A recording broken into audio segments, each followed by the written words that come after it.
The activity is going to measure 4 things: communication skills, teamwork, awareness, and creativity.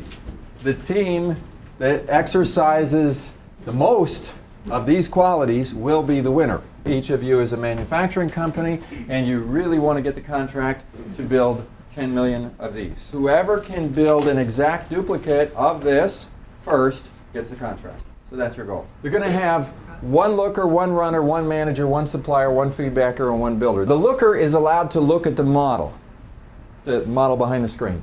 And the looker is allowed to talk to the runner on your team. I'm going to tell you what the runner does in a second. But the looker is not allowed to talk to the builder. The builder, by the way, is going to be at the manufacturing facility. The looker will look at this and transmit information to the runner. And the runner will then retransmit that information to the builder. The feedbacker can come back here anytime they want and look at the model, and the feedbacker can come behind here anytime and look at what the builder's doing. But they are limited to 2 words, right and wrong. Those are the only 2 things that a feedbacker can say.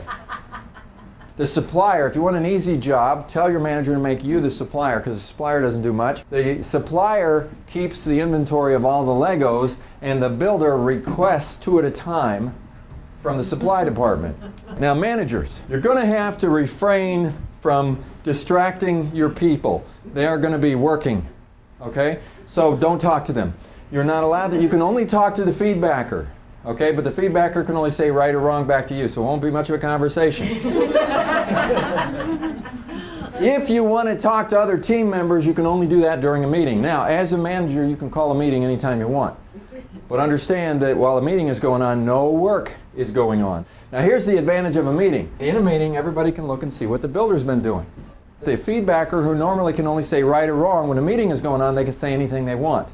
Everybody can talk to everybody. When the manager believes that what the builder's been building behind the screen is identical to this, the manager will raise her hand or his hand and say, stop. What I'm going to do is ask everybody in the room to stop temporarily while I go and take whatever your builder's been building and bring it up front and compare it with one of the models. And if it's perfect in every way, not one piece out of place, then you won and the game's over. So if you're ready, you can get started. Second row. Blue long. I need to hook it together. Over to the top. Okay. So yeah. Green, left, over to green, over to black, extending over. Is this right? Okay, can I get everybody's attention for just a second? Maybe I can give you some tips to help you. Many of you are assuming that you have restrictions that you don't have. And you're working around those restrictions, but those are based on your assumptions and they're not necessarily true. So what I suggest is, for those of you who don't have a lot to do, that you study those briefing sheets and you might look at it with a critical eye and say, it doesn't specifically prohibit us from this, and then just don't start doing it. Come to me and ask me if it's okay, and then I reserve the right to tell you whether or not it's okay or not, okay? So with that, continue on, and maybe you can use that as a tip. Okay. Thank you. So we did the blue line. Above that. And then to the right again. Short red. Am I allowed to look at it? No. Long red.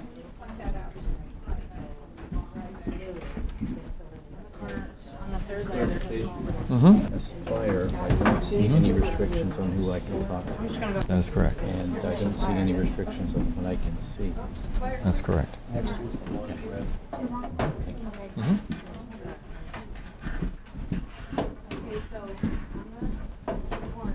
Now you got me doing everything. Okay, can the supplier talk to me? Yes. Is a long red. This is the red. Second row left is red sticks out. On top of it. Some of the teams have figured out by testing their assumptions that there's so much more they can do. Some of the teams haven't noticed what other teams are doing. And there's much more that you can do that you haven't really thought about yet. You can finish this in about 3 minutes if you just ask the right questions. What's first? On the left side. On the left side. We have our long red. Yes. As long as you keep it behind the screen and the supplier is still doing what they're supposed to do, you can relocate, yes. Red team meeting. on that left side. To the front or to the Red, okay, I'm doing from red, then on top of. She's going. Okay.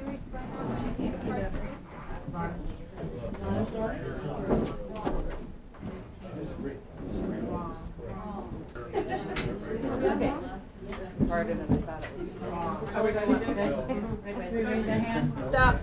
Okay, everybody stop. We need to compare and see if the red team has got it. Looks pretty good. If you didn't get it, there's something wrong. Yeah. Okay, we have a winner, red team. Have a seat. We're going to talk about what happened. Okay, so the first person that came up and asked me a question was Jim, and you said the supplier.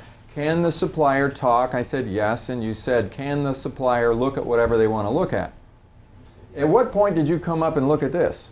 Shortly thereafter. Shortly thereafter. Okay, Billy immediately after that came up to me, being a supplier, asked me the same question, and I said, go ahead. He was up here immediately. Let me ask a question. At that stage of the game, did everybody know that the suppliers of your competition were up here standing next to you with supplier badges actually looking?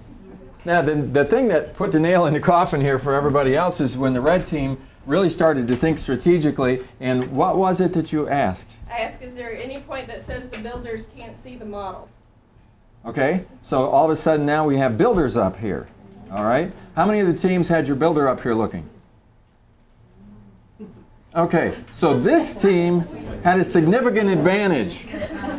Now let's think about it this way. What's the role of the runner if the builder can now come up here and look? He's laid off. One of the things that we're always strapped for is resources, and often what happens is we have to make decisions about how we allocate resources. If we can figure out a way to do a particular job with fewer resources, we can redeploy those resources in something else, okay? You don't have to lay them off. There's always stuff that isn't getting done. The point is, if you don't get it, you continue to use the old processes. Now think about it this way. None of you had ever done this before, and I gave you all these restrictions, and so remarkably, you figured out how to work around the restrictions. Maybe that's because you work in a hospital. You've learned to be resourceful. In dealing with restrictions that are there, you figure out how to get the job done. The problem is that once you define a process, it's hard to change the process. Because I did notice that while I was standing up here and giving you tips that would allow you to win the game in 3 minutes, a lot of people were too busy to listen. Like they were still doing it. It was like, don't bother me with extraneous information. I need to be looking and running and doing all the things that I know I need to do because I need to win. There certainly is a way to work smarter. But then the remarkable thing happened next. So here's the team that already has a significant advantage because they're builders up here. What did you do next? You moved. Well, and actually, Yeah. it was our runner who said that. She goes, why is it over there? If it's just me that can't see it, why don't you put it right next to it? Right. So then the question was posed to me saying, can we just build it over here? And I said, well, you have to follow the rules. What are the rules? The rules are you have to build it behind the screen. So if you want to do it over there, you have to take your screen over there. Another rule is if you have Legos that aren't built into something, the supplier has to own the Legos and give them, as long as you take your supplier with you and go over there and do it. So then first they set it up here. First they set it, did anybody see this going on? Because it was really obvious. They brought their screen up and they put it on this chair and they're going back and forth and they say, gee, this isn't very efficient, so they put it here. And then the builder's just going, the builder is actually sitting back here looking at the model and just saying, give me this, give me this, give me this. I mean, how long did it take you to put it together? If you hadn't dropped it, they got so excited they dropped it and it fell apart. They had to put it back together again. Now, the interesting thing is while all this drama is going on and screens are being moved and everybody in the whole thing, is it possible that somebody else in the room didn't see this going on and didn't say, hey, we could do this too? Because in the whole process while they were doing it, they were the only ones that decided to do it, even though they were doing it out in plain sight. Anybody have any comment on that? Did anybody on another team see this team building up here? I was standing up there and I didn't see it. Highly focused, highly focused. So imagine this. Here we are through the whole game, you have the model sitting behind here, highly focused on the model. While you're focusing on it, a whole group moves in, sets up a manufacturing operation 3 inches from you, and wins the game. You were so focused you didn't see it. Okay, well that can happen. That can happen. You know, it's all about focus. So you know what this game is really about is it's about testing assumptions. And it's about awareness. And it's about learning on the fly. But one of the benefits of teams is that it wasn't always the manager who came up here and asked me questions. Suppliers and runners and different people were coming up and saying, what about this, and what about this, and what about this? A good idea can come from anybody. But then it's up to the team to evaluate the idea and decide, are we going to do it that way? How are we going to do it? What are we going to do? So what would typically happen, what I saw happen in the game is somebody would come up and say, can I do this? And I'd say, oh yeah. Then they go back, a team meeting is called. Everybody talks about it and says, well, if we did this, how would that change our process? They all get it together, communicate, and say, okay, we have a new process now, meeting over, and they go back and they start doing it that way, and they win, which is what happened, which I saw here. A couple of times you guys changed and revamped your process. We said that this activity was about communication, teamwork, awareness, and creativity. It was really about all those things. Awareness was really key here.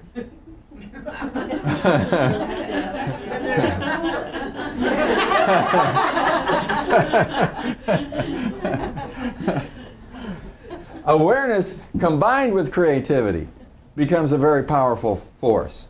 Because then if you see something and you go and extrapolate creatively, or you hear something. You know, when I said that this game could be won in 3 minutes, what did your creative mind start to think? Janice, what did you Well, think as soon about? as you said that, I said, okay, then there has to be a simpler way than we're doing it here. And the first thing when you said 3 minutes is, well, the easiest way would be for a builder to see the model. Yeah. And then that's when I looked at that and said, well, it doesn't say they can't. Yeah, that one piece of information, getting a piece of information and thinking about that was the key, figuring out what piece of information was important and then stopping and focusing on that, because that allows you to take the right approach to the problem. That one piece of information could have just gone over your head and just passed by and you never thought about it again. But when you think about it, we told you for a reason. You could do it in 3 minutes. All of a sudden you go, there's no way that this process could get that done in 3 minutes. There must be something really important that we're missing. And then when you start looking at the distance thing, you guys in the back thought that you had a limitation because of your distance. Little did you know, you could take everything right up here and build it right here. All you had to do is be aware. Now what happens is if you're back there, in order to try to get a competitive advantage, you have to run. So I mean, I saw Kathy running. Yes. I mean, she got that runner thing down, you know, zip, zip, zip, zip, you know. And yeah, that gave you a competitive advantage, but how much more of a competitive advantage would this be? I mean, John was saying what they did was they decided to build offshore in China. So when you first started out, there was a learning curve, and I'll call it the inspiration curve. The first thing I gave you was a whole lot of restrictions. And this is going to be really hard. Some people can't look, a lot of people can't look, and how we're going to get this done. But then as you have your meeting and you start working with it, this is what I call the inspiration curve. As you start to figure out, oh, we can do this. We can do this. We start learning the process and it starts to work. Then what happens is we move into a new phase called the perspirations stage. That's illustrated by Kathy running as fast as you can back and forth. We got the process down. We had our inspiration. Now the competitive advantage we have is how fast and how hard can we work. The only problem is during the perspiration stage, which often characterizes a lot of the work that we do, because we've already gone through this, there is a danger that we level off and we don't grow anymore. We don't learn anymore. We're just doing what we need to do harder and faster, and what we need to do sometimes is have enough leadership and creativity to step back and challenge the assumptions that we're making and say, are we utilizing the resources to the best possible advantage? And then what can happen is even taking something like me standing up and saying you're assuming you have restrictions that you don't have, or saying something like you could do this in 3 minutes, all of a sudden if that can sink in, or you see somebody else's supplier or builder up here, all of a sudden you get an inspiration. And then you take that back to your team and you talk about it and say, hey, I just saw builders up here, or what about this? And all of a sudden that inspiration turns into a new process and the learning curve increases. And so at the very beginning, in the very first session, I used this old record player as a symbol of insanity. I said if you get a scratch on the record, it keeps playing the same thing. And Einstein's definition of insanity is repeating the same behavior, expecting a different result. And in this game, that's what we saw. Repeating the same behavior, expecting a different result. We've got to figure out how to break the force of habit. Even habits that were only started 15 minutes ago become habits and keep us from hearing new information because we're already stuck in a process where we're assuming that there's not a better way. So at any given point in time, just like when you go into a mall, they have these little kiosks and they say, "You are here." Then I would say, "You are here." Think about your department. Think about your career. Think about all the missions and objectives and the things that you have. You're here. You've been working really hard, expending a lot of energy, accomplishing the tasks that you have. But what kind of inspiration lies before you? Where is it? Can you see it? Can you grasp it? Can you bring enough awareness and creativity into your teams so that you can start catching more inspiration that you wouldn't see? I mean, I'm not sure how long, had the game continued, it would take some of the teams to actually see what was going on in the room. Could be a long time. And sometimes it's a question, sometimes we don't see it at all. Potential inspiration is there, but for one reason or another, we don't see it. So then the question is, how can we foster more creative thinking in spite of the fact that we have to work really hard doing what we're doing? So then my answer is, you're the builder. If you look at what happened, when we finally got down to your final process and you're over here, who did you need to get this done? The builder. The builder. And a supplier to hand them things. But the builder is standing right here putting the whole thing together with a supplier as an assistant. That's all we need. And in fact, it's more, if you had a runner and all these other people in the middle, they would just get in the way. It's just step back and get deployed on some other task and let's get it done. You are the builder. What are you building? As a leader, you are building a team. One of the things I did notice is that some of the people who came up here, like for instance, Billy comes up, he's a supplier. Jim comes up, he's a supplier. Both of them said, "What can I do? Can I come up and look?" And that's valid. You're thinking about what I can do. But think of your role as a manager. You know, if the only thing you can think about is what you can do, you're missing opportunities for your people. The question is, what can they do? What can they do that they don't know how to do? What can they do that they're not currently motivated to do? What can they do in terms of their own personal growth and so forth so that they can become even more productive members of this team over time so that they themselves aren't stuck in a perspiration mode. They themselves start to find some inspiration that changes their mental models and causes them to start thinking and acting differently, not only at work but in their personal life as their mental models start to change. You're the builder. You're the person who can build those things into people through your coaching and your interaction and so forth. So when we talk about communication, teamwork, awareness, creativity, these are four very important aspects in terms of what you have to work with as a manager in accomplishing the goals that you have for your team. We all need to learn how to be a more effective team.